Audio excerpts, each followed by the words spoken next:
पतितावृत्ति समाज की एक घृणापूर्ण व्याधि पतितावृत्ति भी इस वैश्यों की ही सृष्टि है। अत्यधिक अर्थ उन्हें असंयमी और दुष्चरित्र बनाने की प्रेरणा देता है और दूसरी ओर अर्थाभाव से दरिद्र हतभागिनी नारियां पाप के पथ पर उतरने को प्रस्तुत हो जाती है। भारतवर्ष में कानून की सहायता से इस पाप व्यवस्था को बंद किया गया है, किंतु हर एक विचारशील लोग यह जानते हैं कि कानून की सहायता से इस कार्य को बंद नहीं किया जा सकता। पहले ऐसी नारियां एक विशेष मोहल्ले में रहा करती थी, परंतु आज कानून के भय से वे सब भद्र लोगों के मोहल्लों में वास करने लगी है। इस तरह जो पहले विशेष मोहल्ले तक सीमित था, वही आज घर घर में पनप रहा है।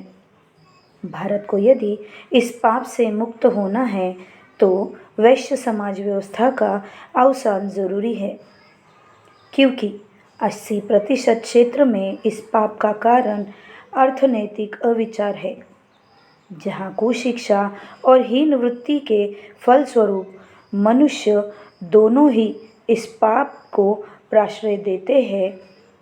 अर्थनैतिक अविचार के दूर होने पर भी उन क्षेत्रों में यह पाप रह ही जाएगा।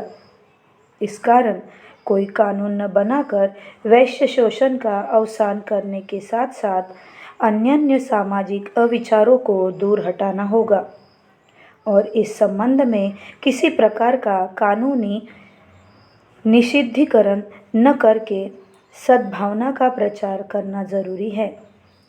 वैश्य प्रधान समाज व्यवस्था का यह स्वभाव है कि जनसाधारण से वाहवाही प्राप्त करने के लिए बड़े अच्छे अच्छे कानून बनाए जाते हैं, परंतु उनका कठोरता से पालन नहीं किया जाता, क्योंकि ऐसा करने पर शोषण में असुविधा जो होगी। मानव समाज वैश्य युग समाज के विभिन्न प्रकार के पापाचार को देखकर जो लोग सिहर उठे हैं और कहते हैं, गया गया, सब कुछ गया, धर्म गया, नीति गई, सर्वनाश हो गया, उन लोगों को समझना चाहिए कि इस तथाकथित सर्वनाश के पीछे जो कारण है, उनमें से एक प्रधान कारण है सामाजिक अविचार। सामाजिक अधिकारगत विषयों में नारी के प्रति अविचार किया जाता है और अर्थनैतिक दिशा में भी नारी पंगु होकर रहती है। इस कारण से ही नारी समाज का एक अंश गणिकावृत्ति ग्रहण करने के लिए बद्ध होता है। गणिकावृत्ति के अनेक कारण होने पर भी ये दो मुख्य कारण हैं।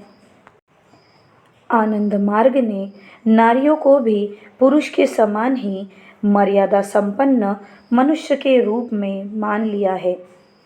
अर्थनैतिक क्षेत्र में नारी को पुरुष के ऊपर निर्भरशील होकर नहीं रहना पड़े, इस उद्देश्य से आनंद मार्ग उन्हें उत्साहित करता है।